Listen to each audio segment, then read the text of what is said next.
right, Mike, thank you. Maybe you knew this, or maybe you didn't. The Buffalo and Erie County Public Library is filled with much more than just books. We're with John Spears, the director of the Buffalo Erie County Public Library, to learn more about this. John, good morning. Good morning. So what's going on at the library? Big building and more than just books, like Abby said. No, we have a lot there for everyone to do, regardless of how old they are or what their interests might be. We have exhibits currently right now. We have one on book bindings. We also have partner agencies such as the Presidential Center. A favorite of mine. Yeah, if people want to learn about some of the presidential history here in Buffalo. But there's programs, there are resources people can use, such as the Launchpad. There's just really, we try to have experiences that are going to educate and entertain everyone, no matter who they are. Let's talk a little bit more about that Launchpad. So the Launchpad, there's two parts to it, really. There is a makerspace where people can come in and do things like 3D printing if they want to just make something fun, or if they want to even use it for their business and prototype something. Then we also have a laser cutter and an engraver.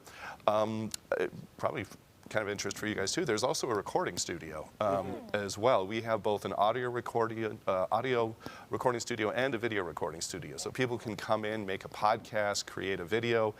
We have everything they need, whether it's the cameras, a green screen, the editing software. If they want to make some music, we have keyboards, drum kits, guitars. So it's really a self-contained place for people to come in and just create. Yeah, libraries have really transformed from back where you used to have the Dewey Decimal System over here, the books over here. Yes. And maybe some magazines, maybe some CDs, but the libraries have to change with the times as the times kind of move forward, right? We do. I mean, libraries have always been about coming in and you have a need and the library helps you meet it. And that can be through information, it can be through the expertise of our staff, but a lot of times it can also just be through having an experience. It can be through meeting someone in the community that you didn't know, attending a program, or like I said, just creating something of your own.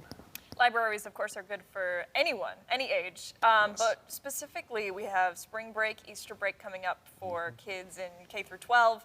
What kind of events, programs do you have coming up? So, we have a lot of crafting activities that are happening in the after-school hours. We have a program, Crafting at Central, that has gone from, about like 7 kids to somewhere around 70 on almost a daily basis. But really, anything that they might want. I think we probably will have something for them there. I know a lot of the kids especially do enjoy kind of playing around in the Launchpad, making some music, things like that. We know you had to cut back the weekday hours recently. Any update or new information you can tell us about your efforts to get back to full hours? Well, I want to start, instead of ending with it, by just thanking the public. I want to really thank the public for their patience with the library as we have worked through some of the issues that we've been facing. And I feel confident that we're going to be able to return to our regular hours, potentially as early as next Monday. That's kind of a hope that we have, and it's something that we're looking forward to really welcoming people back in. The Peacemakers have been a great group to work with, and I think that they're going to really be able to help us engage with the population that we now see using the Central Library. And that's our goal, is to make sure that everyone who walks through those doors feels welcome. John, thank you so much for being here. We appreciate it. We'll keep our eye out for that official update once you guys reopen to your full hours. Thank you. Mike Syka is back with a look at the forecast when we return.